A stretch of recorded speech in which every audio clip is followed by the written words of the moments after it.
Usa ka pagtuo, usa ka tingog, usa ka katawhan.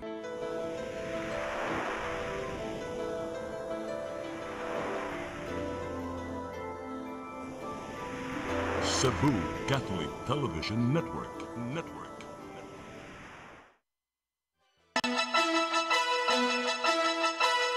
Uluhan sa mga balita sa Sayre 47. Nagpundo nga tubig baha hinungdan sa pagkahunlak sa riprap sa Kasuntingan, Mandaue. Karon pa lang, Sinulog Festival 2026 gipangandaman na sa syudad sa Sugbo. Laing duha ka mga barangay sa dakbayan sa Sugbo gideklarar nga mga drug cleared. Gun runners sa barangay Flores lungsod sa Katmon gironda, nadakpan, nakuhaan og mga armas. Sugbo, Kabisayan ug Mindanao, Pilipinas ug katawhan kutos maabot sa tong Sibya sa tibuok kalibutan mayong hapon. Live kita karon sa CCTN Channel 47 ug kini ang tulumanon sa nag-unang kasayuran nga angay natong masayran. Sa nga ni Attorney Danica Caballes, ako si Dennis Tabar ug kini ang Sayre 47.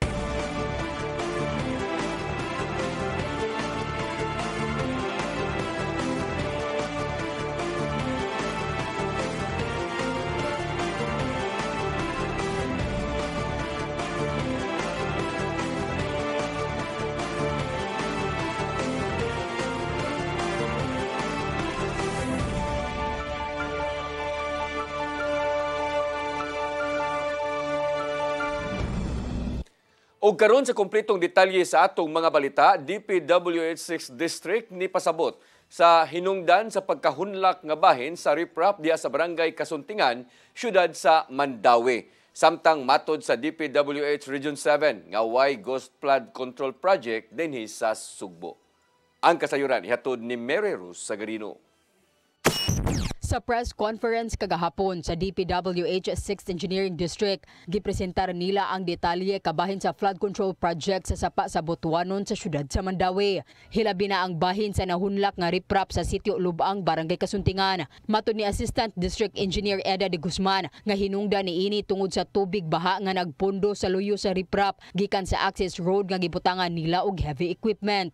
So far naman po, based on report, ay nagbigay naman po ng report ang ating mga lumabas na hindi naman po tayo apektado ng ating mga sinasabing guni-guni. No po, yun po ang pinakamahalaga po sa amin na at least lahat po ng mga projects na ini-implement po ng Region 7 ay may sasagawa po natin na nandoon po kung nasan man pong locality. Ang riprap na hunlak Biyernes miaging simana tungod na usab sa kusog nga uwan, di ni anod og 5 ka panimay. Wa gyud ko nato gi-expect in ato. So murag because of that ang design parameters namo amo nang giusab. Matud usab sa Assistant District Engineer nga nakatuman ra ang kontraktor sa plano ug specification sa maong proyekto. Sa pagkakaron giayo na kini nga walay gasto sa gobyerno tungod sa warranty period. Gawas sa flood control project sa Butuanon River, gipasusi usab sa DPWH 7 ang tanang proyekto sa Sugbo ug rehiyon di nasuta nga walay ghost project.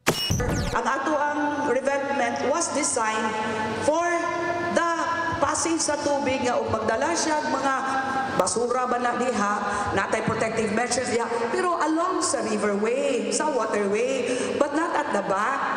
Wa na mo na foresee nga kusog kaayo nga moabot na to nga uwan nga musulod siya atong gi-provide na access sa mga heavy equipment. Ang Cebu adunay 414 ka flood control project sud sa tulo ka tuig, ikaduha sa adunay labing flood control sa tibuok nasod.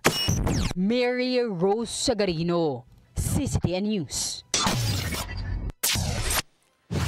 Paglikay sa bugat nga dagan sa trapiko, lakip sa gihatagan o pagtagad sa Cebu City Disaster Risk Reduction and Management Council karong Sinulog Festival sa 2026.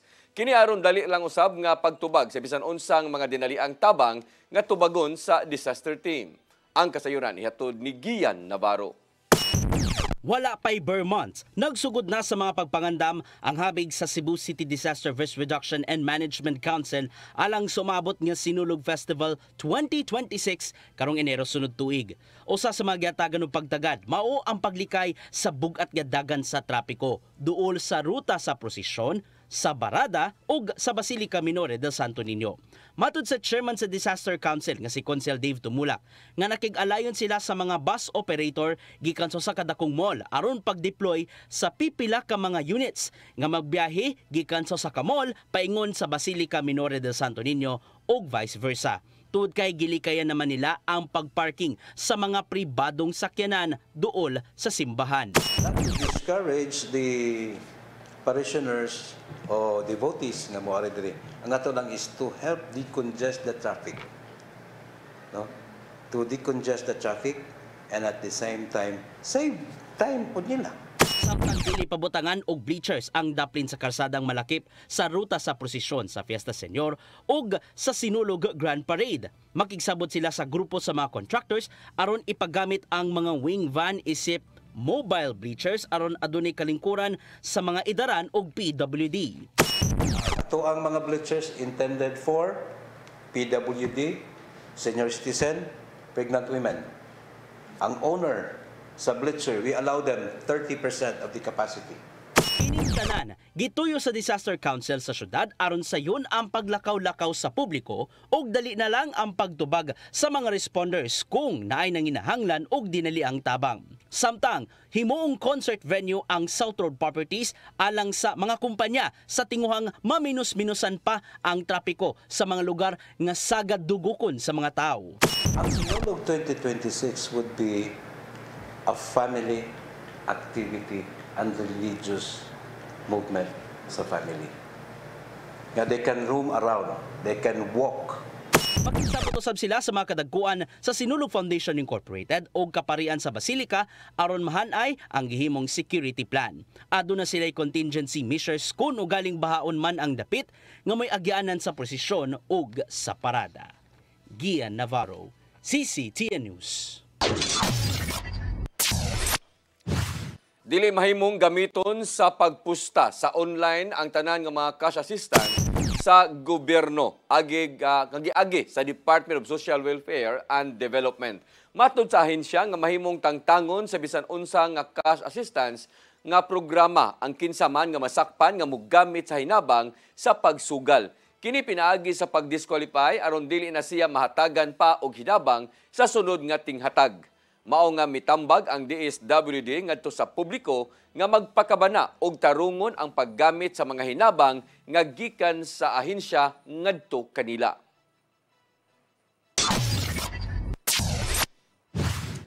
Mega Job Fair nga dias dakbayan sa Lapu-Lapu gidagsa sa libuan usab ka mga tawo nga nangita og trabaho karong adlaw. Moabot sa 51 ka mga kompanya. Apil na ang MIPS locators ang misalmot o nitanyag og kapin 8,000 ka mga bakanting trabaho. Ang kasayuran ihatod ni Crystal Joy Filerca. Gidagsa sa libuan ka mga job seekers ang gipahigayon nga Mega Job Fair sa Island Central Mall, Barangay Pusok, Dakbayan sa Lapu-Lapu, kun diin kapin 8,000 ka mga trabaho ang gitanyag karong adlaw. Ang mong kalihukan gipasiugdahan sa Peso Lapu-Lapu ug Peza Mactan Economic Zone. Nagkadaiyang mga trabaho ang gitanyag, may labot sa manufacturing, construction, BPO ug uban pa.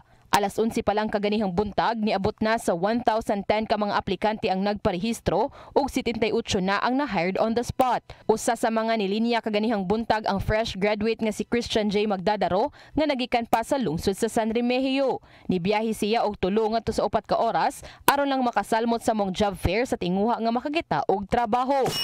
Na-process na ko QA. Quality assurance related ra sa course. Suma pa ni Kim Francisco ang pangu sa Peso nga kini mao unang mega job fair nga ilang gipahigayon human sa pandemic.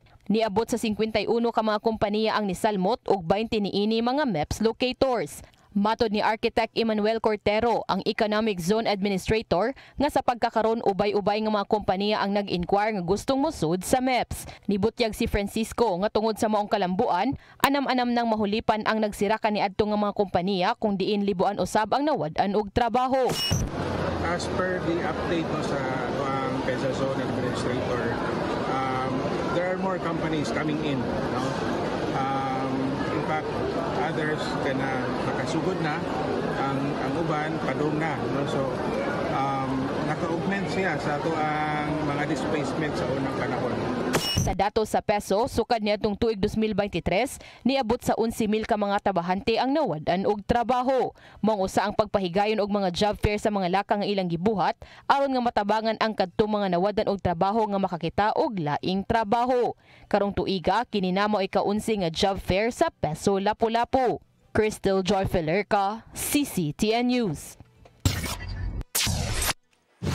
Siyudad sa Mandawi mopatuman og moratorium sa barayranan sa mga tindera o prutasan sa mga pampublikong merkado. Giplano usab ang pag-amend sa market code diha sa syudad. Ang kasayuran ihatod ni Mary Rose Sagarino. Nakigtigom si Mandawi City Mayor Tadeo Junque Uwano sa mga tindera sa prutasan sa pampublikong merkado. Gihisgutan ang pagpatuman sa market code nga napanday niadto pang tuig 2011 apan karon lang na implement. Pagpatuman og dugang baryanan sa mga produkto sa mga tindera. Kini ang gikabalakan sa mga tindera sa prutasan tungod sa kamingaw sa ikaduhang andana sa merkado. Busa na sabutan nga adunay ipatuman nga moratorium sa ilang bayranan. Na competitive sa atong silingang mga syudad sa Cebu City ug sa Lapu-Lapu. Kay comparing the market code nato diri ug sa Cebu City, mas taas gyud ta diri. So atong ipa-amen hangyon nato atong chairman sa Committee on Market. Gusto usab sa mayor nga ipa-amend ang market code nga ma-update kini tungod tuig 2011 pa na pasara. Sa atong mga manindahay dito kay sa una murag 114 sila karon 17 na lang kabuok na habilin niya. Ato pa yung lisod-lisod. So mo gitagaan sa nato sila og moratorium until makuha pero ato lang sang gihangyo na ang mga delinquent na mubayad gyud taon sa ilang bayranan sa city. Sabot-sabot lang ba na fair to the city, fair sad para nila. Sa ordinansa 75 centavos ang bayad sa matag kilo sa bugas nga ipasud sa merkado sa mga tindera. Samtang sa syudad sa Sugbo, 12 pesos lang ang bayad sa matag sako. Mary Rose Sagarino, CCTN News.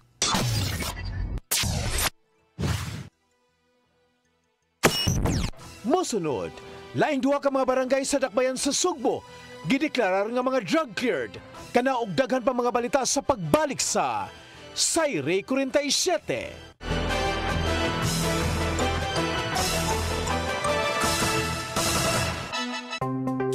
Discover the beauty of the Philippines.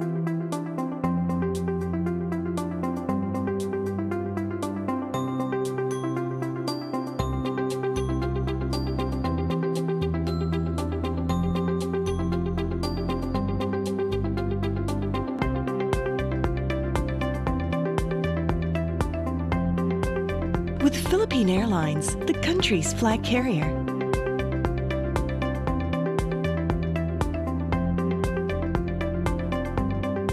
The airline that lets you feel the warmth of the nation.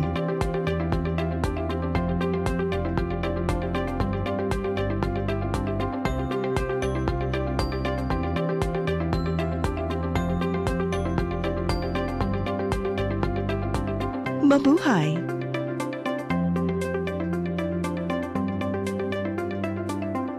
Siguradong pagkain sa buong bansa. Masaganang ani, mataas na kita. Maunlad na buhay ng mga magsasaka at mga mangingisda. Siguradong pagkain sa buong bansa. Press Briefing, Midweek Reset, Real Talk, from headlines to hot takes. This is Press Briefing, the show that has it all. Midweek, we cut through the noise and bring you the stories that actually matter. News, views, insider scoops, straight from the source, right from the horse's mouth. Politics, public issues, community concerns, and controversy. We break it down. No filter, no filler. Press Briefing. Sharp, fearless, always relevant. Brought to you by the Cebu Press Club. Beyond the headlines, we are Cebu's voice.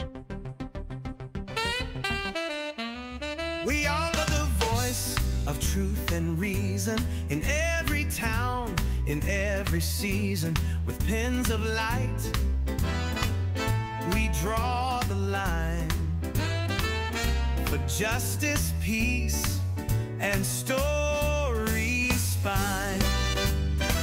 Cebu Press Club, our banner flies beyond the noise, beneath the skies. Integrity, our steadfast. I am the God that healeth thee. I am the Lord, your healer.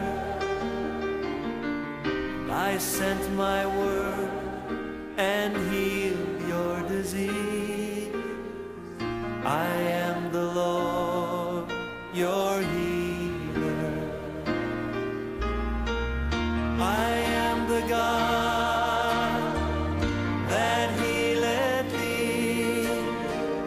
I am the Lord, your healer.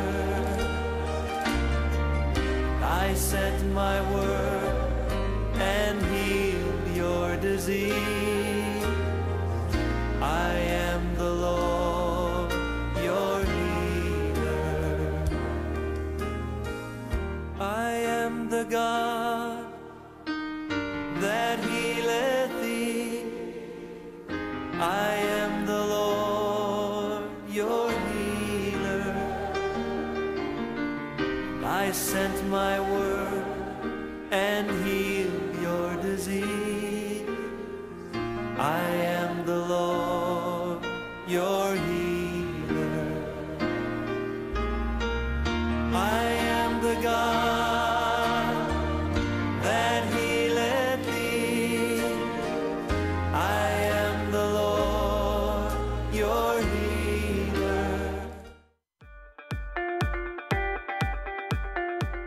Congratulations! Nunito Tatay Dodong A. Lemchua, awarded as Cable TV Maverick, Father of Cable TV in the Philippines, given by Philippine Cable and Telecommunications Association Incorporated, PCTA, from Phil Products Group of Companies.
Di ko mutuog na Ginoo.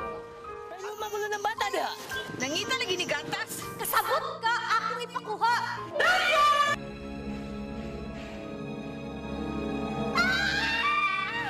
Ug naa sa unang Timoteo 3:15 nga ang iglesia sa buhi nga Dios mao iyang panimalay ug mao ang haligi ug sukaranan sa kamatuoran.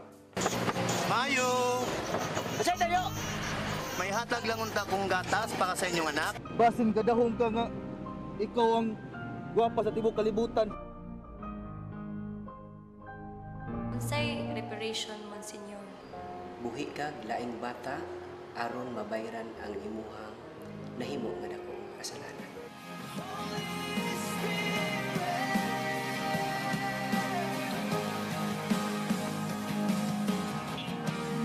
Daghan ka nato ang nagduda kung doon na bagay Ginoo o wala. Apan ang Biblia nag-ingon nga atong dawaton pinagi sa pagtuo ang kamaturan nga dunay Ginoo. Sa Hebreo 11:6 nag-ingon, walay makapahimot sa Dios kun walay pagtuo. I came for you.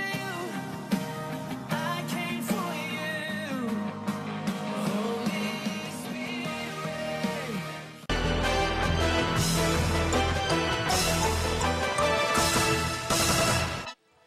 Balik sa ato mga balita, laing duha ka mga barangay sa dakbayan sa Sugbo ang gideklarar nga drug cleared sa Regional Oversight Committee on Barangay Drug Clearing. Sa Cebu City Police Office, mihangop usab sa mao nga kalambuan. Ang kasayuran ihatod ni Arnold Bustamante. Duha ka mga barangay sa Defensa Sugbo ang gideklara nga drug cleared sa Regional Oversight Committee on Barangay Drug Clearing kun ROCBDC. Amo nga mga barangay mo ang Cugun Ramos ug Santa Cruz nga naa sa kinapusurang bahin sa siyudad sa Sugbo. Human nakapasara sa deliberasyon nga gipahigayon nitong Lunes aga kalihukan gitambungan sa mga representante sa nakalaing ahensya sa gobyerno sama sa Philippine Drug Enforcement Agency 7, Police Regional Office 7, Department of Interior and Local Government, Department of Health, Cebu City Police Office ug Cebu City Office of Substance Abuse Prevention kun COSAP sa kagamanan sa siyudad sa Sugbo. Bato ni Police Colonel Enrico Figueroa, ang hepe sa kapulisan sa siyudad sa Sugbo, nga ang maoga kalampusan resulta matud pa kini sa pipinakabuan nga kanunay nga pagbisita sa mga persons who use drugs kun PWUDs. Pagpakita usab kini sa walay hunong nga determinasyon aron nga masumpo ang problema sa iligang nga druga sa maoga mga barangay ug malimpyo ang ilang komunidad. Gidayeg sa kapulisan ang kaaktibo sa Barangay Anti-Drug Abuse Council kun BADAC pag-ila sa mga drug personalities sa ilang lugar ug ang pagpaubos kanila sa drug rehabilitation sa pagpangulo sa kusap. Dugan ni Figueroa nga bukas ang buhatan sa kapulisan sa Defensa Sugbo alang sa nakadaiyang sektor sa Katilingban aron motabang sa pagpakgang sa tarangmatang sa kriminalidad. Subay nini sa 80 ka mga barangay sa Defensa Sugbo, 41 nini aga na deklara na nga drug cleared ug malaumon nga sa mosunod pa nga mga buwan madugangan pa kini pinagi sa pagpaningkamot sa mulupyo ug opisyal sa matag barangay. Gipasalig sa kapulisan nga magpabilin ang status sa mga barangay pinagi sa hugot nga monitoring nga kadto nga mga drug personality nga accounted sa PNP ug sa BADAC. Dili mo balik silang naandang nga bisyo ug dali na lang unya nga badakpan ang mopayuhot sa illegal nga druga sa mga barangay. Arnold Bustamante, CCTV News. Sugod Sugod Surrender to God Foundation siyam na katuig nga nag-abag sa mga gustong makalingkawas gikan sa pagkagumon sa druga sa tawhanon ug Kristohanong pamaagi. Mas gipakusgan karon hinuon pinaagi sa pag-abli sa ilang pasilidad didto sa lungsod sa Compostela. Ang kasayuran ihatod ni Gian Navarro. Gisaulog sa Sugod o Surrender to God Foundation Incorporated ang ikasiyam nga anibersaryo ning tuiga. Mas especially noon kini pinagi sa pag-abli sa pasilidad nga mao ang dangpanan alang sa paglaom kun DAP Center nga nimutang sa Barangay Kanamukan, lungsod sa Compostela. Sa DAP Center na himuon ang unom ka adlaw nga renewal og recovery program sa Sugod ngadto na sa mga tiggamitan og drugas apan buot nang makalingkawas og magbag-o. Siyam katuig nang gibuhat sa mong inisyatiba diin gawas nga tawhanon himong sentro ang Ginoong Hesukristo alang sa tiunay nilang pagbag-o gikan sa dili maayong binuhatan. Pinaagi sa giablian nilang dangpanan, mahimong mapadayon ang pag-monitor ngadto sa ilang mga pilgrims hangtod nga mahimo na silang drug-free. After 6 days na weekly nga kami mo initiate sa kana we call it aftercare or Sugod continuing care program para sa mga nag-complete sa seminar sa katong 6-day seminar. Daghan na ang natabangan sa Sugod Recovery and Renewal Program. Apil na ang mga nag-atubang silang sentensya sa tagsa-tagsa nilang mga detention facilities. But hinuon nilang mapalapdan ang pag-abag ngadto sa ubang mga gustong magpag-o ngadto sa ubang dapit sa nasod. 20 batches, no? But there are batches dito sa Cebu City Jail which are mas daghan. So the last count namo kay 2,000 kapin, more than 2,000, including those gihatagan na mo program inside the Cebu City Jail. Padayon nilo ng serbisyo sa Sugod Surrender to God diin abli sila alang sa mga mo-sponsor sa rehabilitation o recovery program ngadto sa ubang drug surrendery. Kini aron magpadayon among inisyatiba, ilabi na nga napamatud ang epektibo ang pagkalingkawas gikan sa pagkagumon sa illegal nga drogas pinaagi sa spiritual intervention. The answer to the thing nga kanang word nga crisis of spirituality. Kaya spirituality naman tanan dia component, no? Ang ethics, ang morality, no? Kung tanaw na to, ang mga sakit nga sa addiction o sa ubang sakit sa psychological, no, mao man na ang problema actually. Paro, CCTN News. Konsyal Pastor John Alcober miyawag sa Department of Veterinary Medicines and Fisheries nga istriktuhon pa ang biosecurity measures batok sa African swine fever. Kini aron kalikayan pa ang dugang kaso sa maong sakit dinhi sa syudad sa Sugbo. Ang kasayuran ihatod ni Gian Navarro. Gipaagi sa privilege speech sa konseho sa syudad ang auhag ni Konsel Pastor June Alcover aron mapanalipdan og pakigbatukan ng African swine fever sa dakbayan sa Sugbo. Nabantayan niyang nitumaw ang maong sakit sa ubang mga kalungsuran ilabi na sa mga kasikpit kadapit sa Central Visayas. Gipaambit ni Alcover ang report nga moabot sa 35,000 ka mga lungsod sa Bohol ang naalarma tungod sa African swine fever. Maong apektado ang lokal nilang ekonomiya tungod sa gipatumang kasamtangang protocols sama na lang sa culling kon pagpatay sa mga baboy nga natakbuyan sa maong sakit. Tungod dinhi gihangyo niya ang Department of Veterinary Medicines and Fisheries kun DVMF nga pagkusgan pa ang pagbantay aron dili na mosamot ang ASF situation sa syudad. Loy kayo ang ato mga backyard owners or piggery backyard kung maigo sila. Pagbalik sa Cebu City, dako na sa kayong disgrasya sa atong ekonomiya labi na gyud sa mga magbababoy. Laing gikabalakan sa konsehal mao ang paglibkas sa entry ban sa mga pork ug pork products pinasubay sa executive order gikan ni Gobernador Pamela Baricuatro. Giaghat usab di Alcover ang LGU nga tumanon ang bag-ong administrative order sa Department of Agriculture bahin sa pagpasulod sa mga baboy sa ubang dapit ilabi na kung bakunado na. Ini executive order, Mr. Chair, nalatid ang mga pamaagi o proseso pagpasulod o pagpagawas o baboy lakip na sa mga processed and cooked meat sa usa ka lugar. Apan, Mr. Chair, kinahanglan sad nato nga istriktuhon ang pagpasulod og baboy sa atong syudad aron dili matagdan sa ASF ang mga baboy nato gikan sa laing lugar.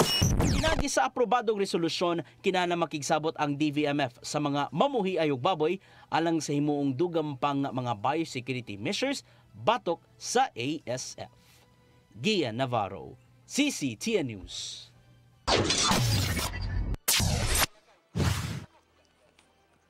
Samtang sa laing balita, giduso sa Cebu City Government ang pagpatukod og bag-o nga modernong fish port dinhi sa syudad.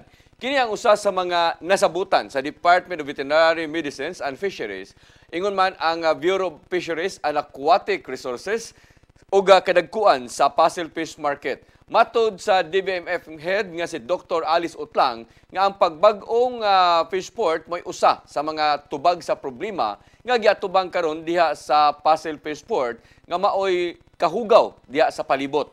Nakadawat sila og daghang reklamo bahin sa tubig nga gigamit sa mga manindahay diin matod pa gikan lang usab sa hugaw nga bahin sa dagat. Gihangop hinuon ni Mayor Nestor Archibald ang maong plano og mahimo kini nga parisan sa himuong sewage treatment facility duol sa bag-o unyang merkado. Daghan ang plano mo diya sa Pasig nga passport kay ang usa is wala man tay STP, so hopefully gipa-check po to ang budget sa STP kung naa pa kay haron mahimuan siya og sulit ka na waste treatment plant.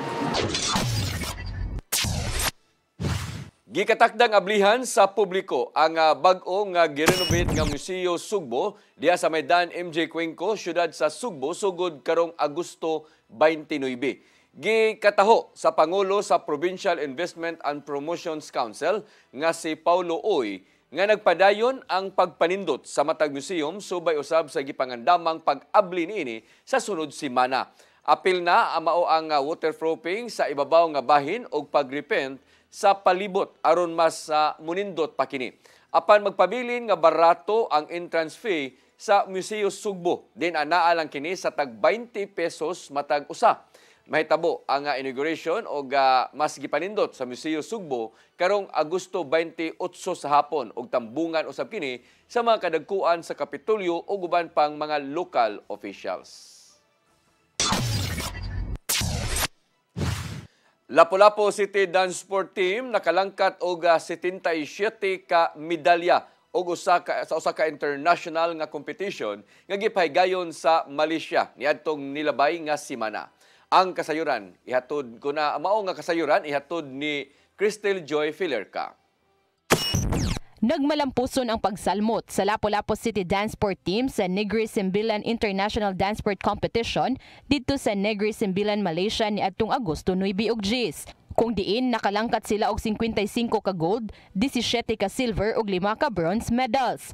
8 kanila nagikan sa Marigondon National High School, 7 ang Sapaho National High School, usa sa Mactan Air Base Elementary School ug usa sa Marigondon Elementary School. Usa sa maong mga atleta ang makadaghang higayon nang nakasalmot sa international nga kompetisyon nga mo si Elizabeth Joy Bolo nga usa ka grade 9 nga tinun-an sa Marigondon National High School nga consistent usab nga makalangkat og medalya. Kaduha ka higayon na siyang nakasalmot sa nasod sa Korea, samtang ikatulo ka higayon na sa Malaysia niadtong nilabay nga semana. Sa maong kompetisyon, nakaangkon siya og 3 ka gold, 5 ka silver ug 1 ka bronze.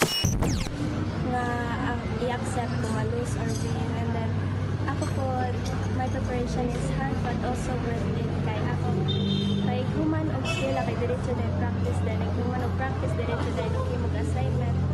Then but worth it ra pod kay I am representing our Lapu, the city Lapu-Lapu.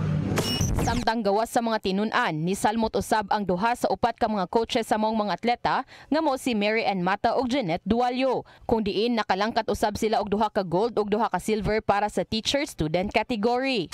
Fortunately, nakadaog po with the training together with sa mga bata, and amo ang partner po namo are from the students. Mapasalamaton ang Lapu-Lapu City Dance Sport Team sa lokal nga kagamhanan sa suporta nga ilang nadawat ug sa uban pang nitabang kanila aron nga mahimong posible ang ilang pagsalmot sa Malaysia. Dugang paniana, 11 sa maong mga atleta ang mosalmot na usab sa World Dance Sport Federation Cebu Open Championship nga ipahigayon ugmang adlaw Agosto 22 hangtod sa Agosto 23 nga ipahigayon ra dinhi sa syudad sa Sugbo.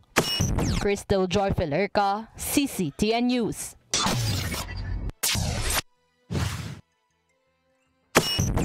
Mosunod, gun runners sa Barangay Flores lungsod sa Catmon, gironda, nadakpan, nakuhaan og mga armas. Kana og daghan pa mga balita sa pagbalik sa Sayre 47.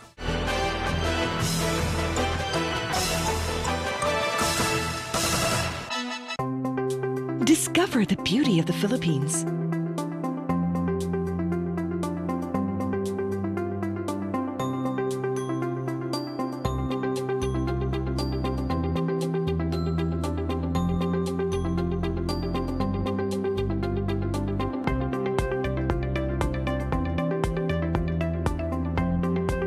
With Philippine Airlines, the country's flag carrier.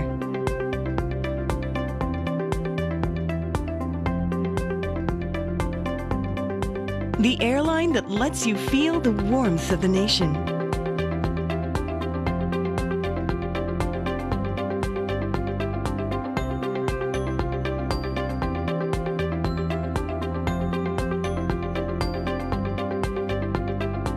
Mabuhay!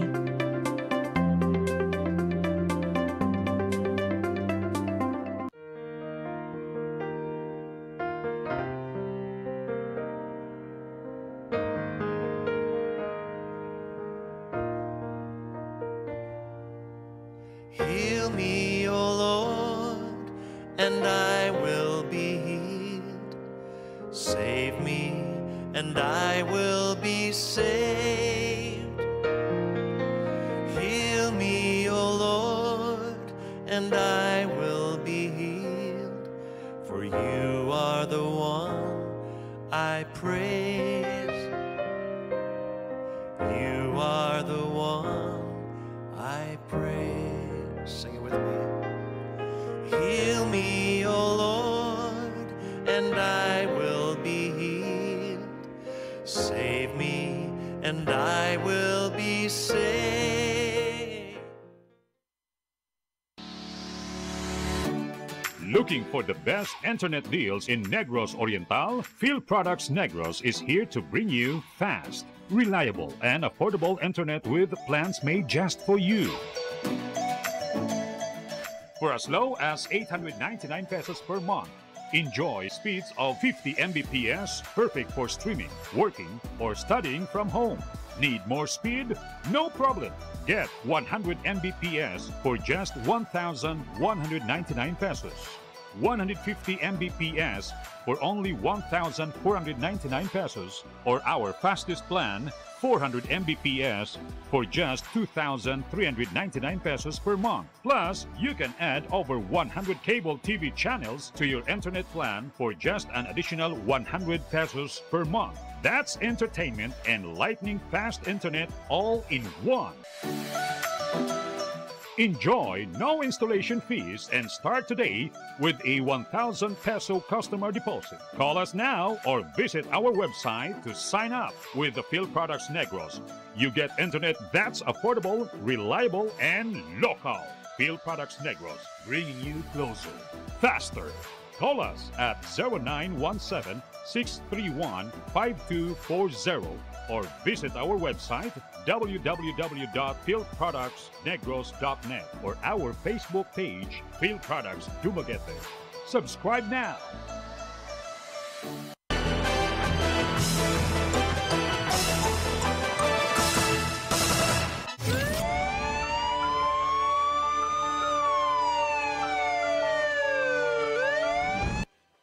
Gironda sa mga sakop sa Criminal Investigation and Detection Group sa Cebu City Field Unit ang usa ka gun runner sa sitio Bigo, Barangay Flores sa lungsod sa Katmon niadtong Martes. Nakuha gikan kang Giovanni Poro 5 alias Baning ang kalibre 45 nga armas, usa ka 9mm pistol og 3 ka magazine ug daghan pa nga mga bala.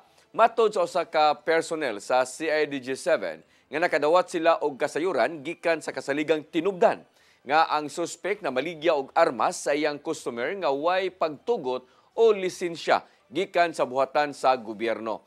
Ang suspek gikatakdang pasakaan kini og kaso ngadto sa Piskaliya sa Dakbayan sa Danau.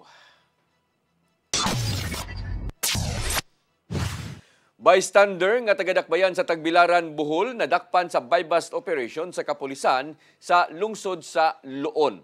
Kapin sa 2 ka milyon ka pesos nga kantidad sa illegal nga drogas ang nasakmit sa suspek nga giingong tig-supply og shabu sa lungsod.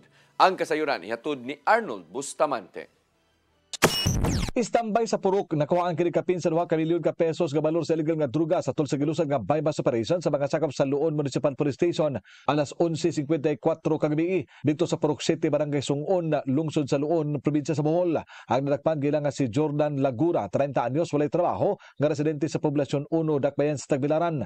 Nakuha sa mga operatiba kang Jordan ang 3 ka dagko ug usa ka gamay nga puto sa gituang shabu nga motimbang sa 305 gramos nga doon standard drug price nga 2,074,000. Lakip sa nakuha sa mga pulis ang 2,000 pesos ka buy-bust money o mga ebidensya nga ilang ginuso sa PNP Regional Forensic Unit 7 alang sa imoon nga chemical analysis. Una na nga nakadawat og impormasyon ng Luon Police Station nga dunay dako nga drug player nga taga Tagbilaran City ang moabot sa ilang lungsod aron mamaligyag shabu. Gihimo dayon ang monitoring og surveillance sa kapulisan sa Luon sa pagpangulo sa hipinini nga si Police Captain Thomas Zen Chong. Human magkuha ang tanang detalye, gilusa dayon ang anti-illegal drug operation nga misangpot sa pagkasikop sa suspitsado. Ganda na ang kasong kalapasan Section 5 ug 11, Article 2 Republic Act 9165 ang ipasaka sa Luon na Police Station batok sa suspitsado. Ang pagkasikop sa gilang nga dako nga drug dealer sa Luon gikalipay kini ni Police Brigadier General Rodrigo Maranan, ang hepe sa Police Regional Office 7. Bato ni Maranan nga nagpasabot lang kini nga ang kapulisan sa Central Visayas seryoso sa pagpuhag sa illegal nga drugas. Dugang ni Maranan nga ang Piero 7 mopahugot pa sila nga kampanya batok sa illegal nga drugas aron mahunong na kini o wala na kinabuhi nga mabiktima sa krimen mugna sa paggamit sa shabu. Arnold Bustamante, CCTV News. Mao kadto naglangkob sa atong mga balita sa Sayre 47. Sangan sa kuang partner nga si Attorney Danica Caballes, ako si Dennis Tabar. Hantod ugma dinig hapon sa inyong paboritong tulumanon, Sayri 47.